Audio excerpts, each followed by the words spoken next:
Veins తో బాధపడుతున్నారా? భారతదేశంలోనే బెస్ట్ ట్రీట్మెంట్ అందించే ఏకైక hospital Avis. Welcome to India's largest digital media network Suman TV. Social మీడియాలో ఎక్కడ చూసినా సరే మల్లికార్జున ముత్య అని పేరు తెగ వైరల్ అవుతుంది. కదిలే దేవుడని, కనిపించే దేవుడని, ఇలా చాలా మంది చాలా రకాలుగా ఆయన్ని పిలుచుకుంటున్నారు. అసలు ఆయన నిజంగానే ఒక మనిషిని చూడగానే అలా వాళ్ళ వివరాలు కానివ్వండి, జాతకాలు కానివ్వండి, వాళ్ళకున్న సమస్యలు కానీ అలా చెప్పగలరా? అసలు అలాంటి సాధ్యం ఉందా లేదా అనేది మన ముందు తిరుపతి మూర్తి అవధాని గురుగారు ఉన్నారు. ఆయన అడిగి తెలుసుకుందాం. నమస్కారం గురుగారు. ఓం శ్రీ మహాగణాధిపతయే నమః. ఇప్పుడు మీరు విన్నారు కదా, మల్లికార్జున ముత్య కర్ణాటకలో తెగ వైరల్ అయిపోతున్నారు ఆయన.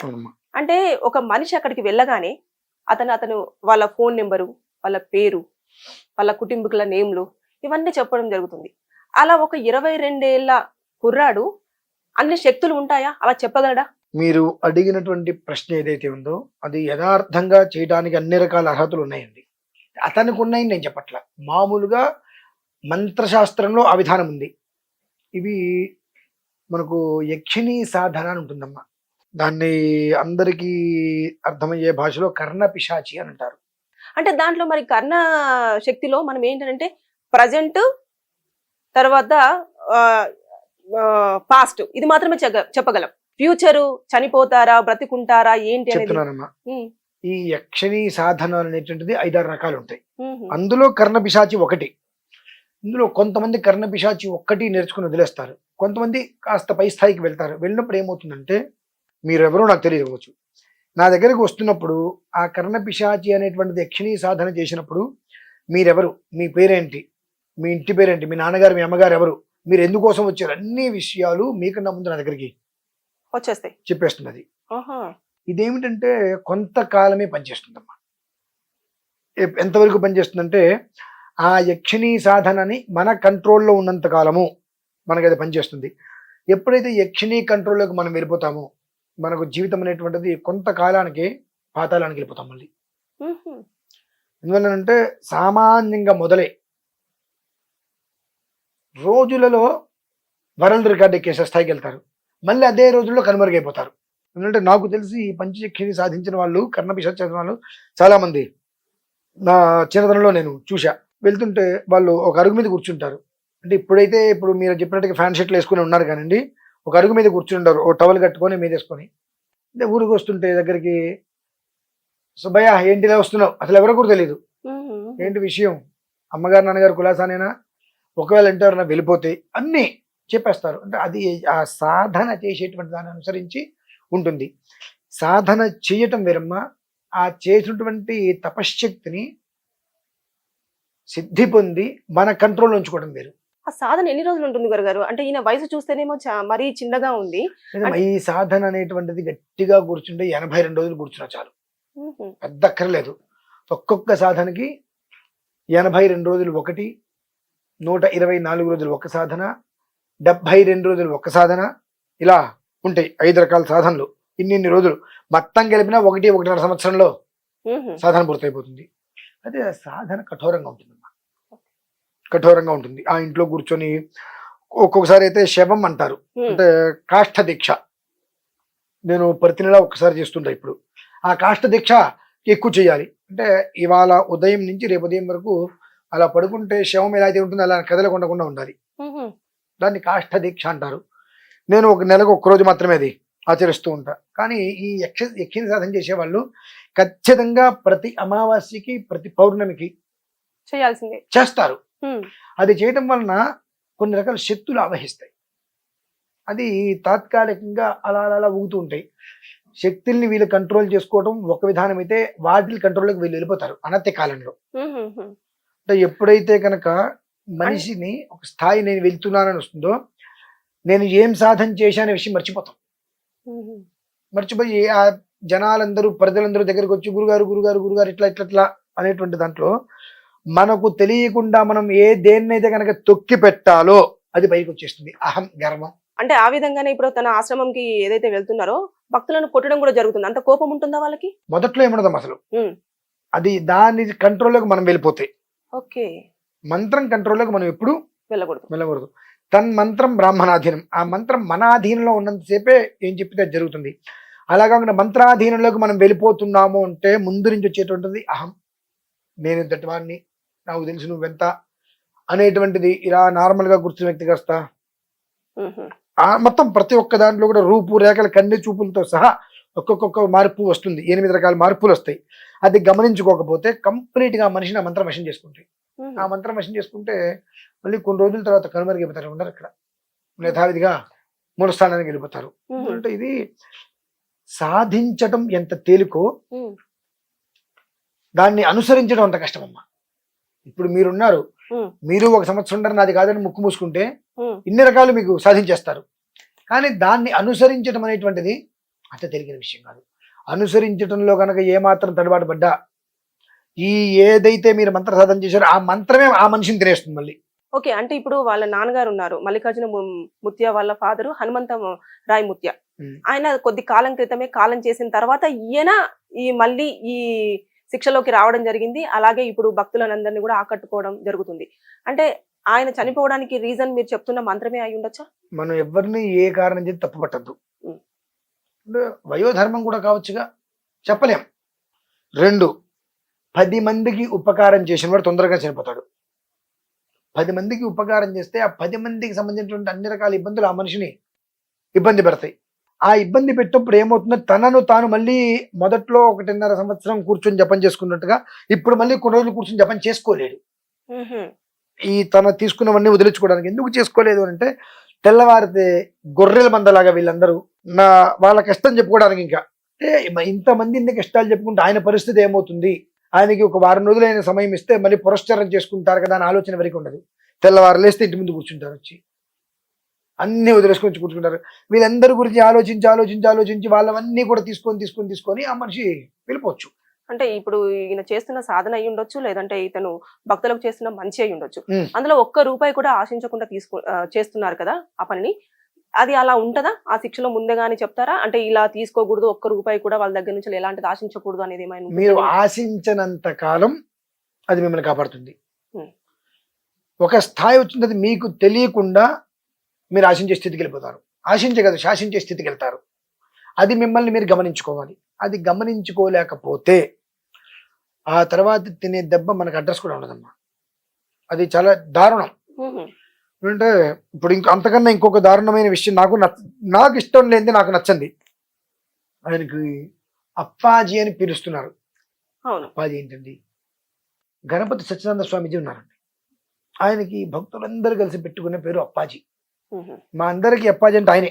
అంటే దానికి ఒక అది చాలా బ్రాండెడ్ నేమ్ అన్నట్టు. మొదట్లో అప్పాజీ అని విన్నా నేను. ఇప్పుడు అప్పాజీ ఏంటి, ఇట్లా రోడ్డు మీద పడి తిరగడం ఏంటి, ఇట్లా రావడం ఏంటి, అసలు ఆ సిస్టమ్ లేదు కదా. ఆయన్ని అనుక్షణము అనుసరిస్తున్న వ్యక్తికే దర్శనం కలగడం కష్టమవుతుంది. అసలు ఇక్కడ తిరగడం ఏంటి నాకు మొదట్లో అర్థం కాల.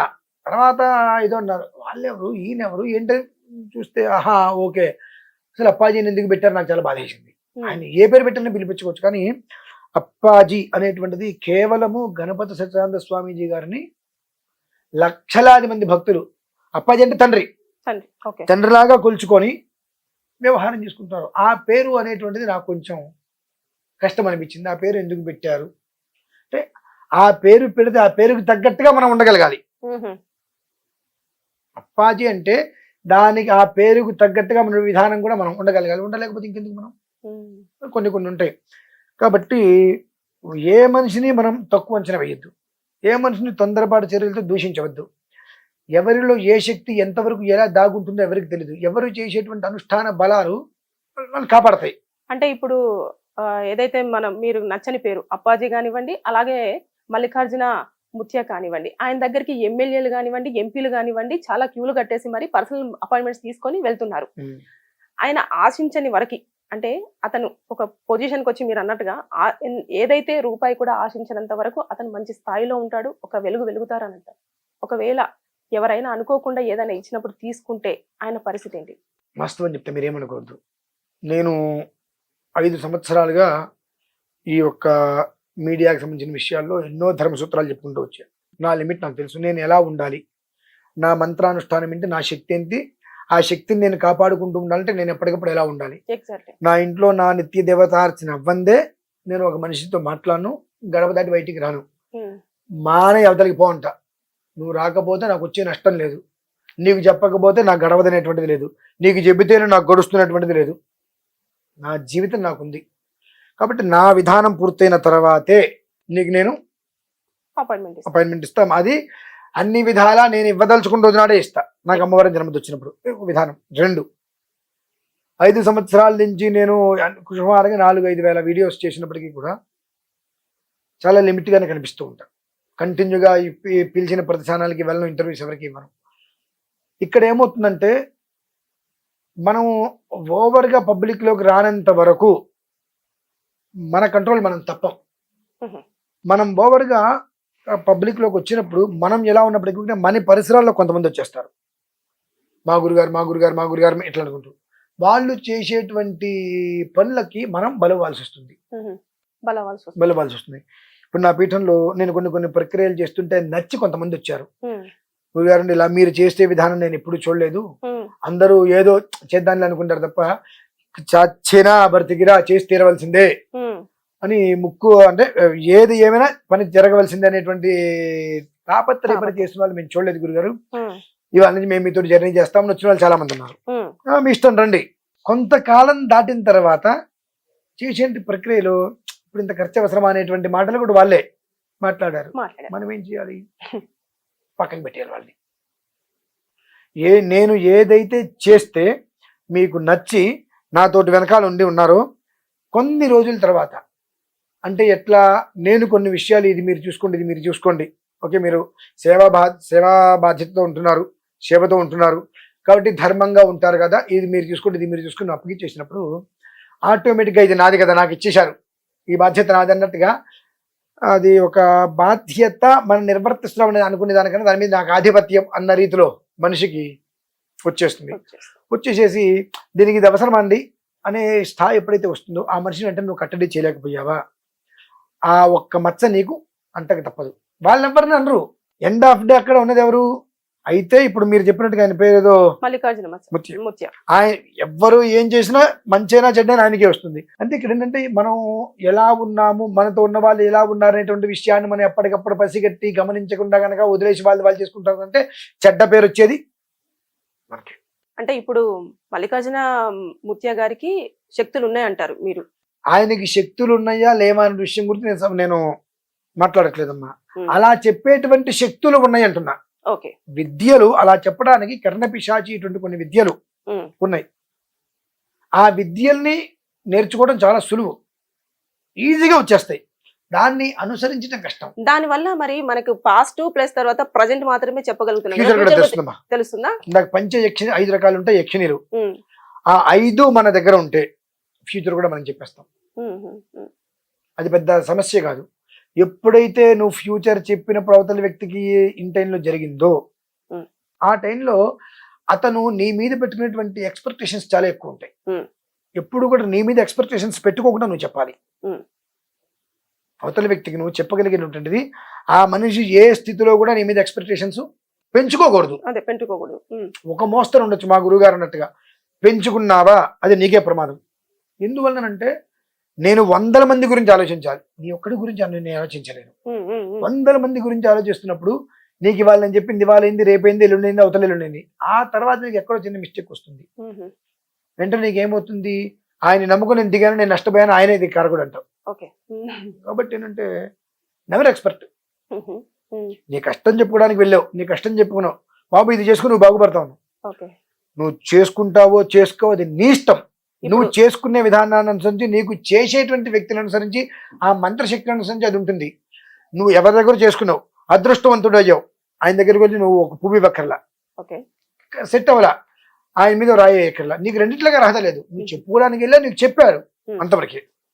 అది మనం తీసుకోవాలి. ఎందుకంటే ఈ పంచజక్షిణి సాధన అనేటువంటిది ఒక స్థితి వరకు మనిషిని నిలబెట్టేస్తుంది ఖచ్చితంగా. ఇప్పుడు ఇతని కర్ణపిశాచి సాధన అని చెప్పేసి అన్నారు కదా, అతనిది కర్ణపిశాచి. మీరు జర్నలిస్ట్ గా చాలా చక్కగా ఇరికించే ప్రశ్న చేస్తున్నారు.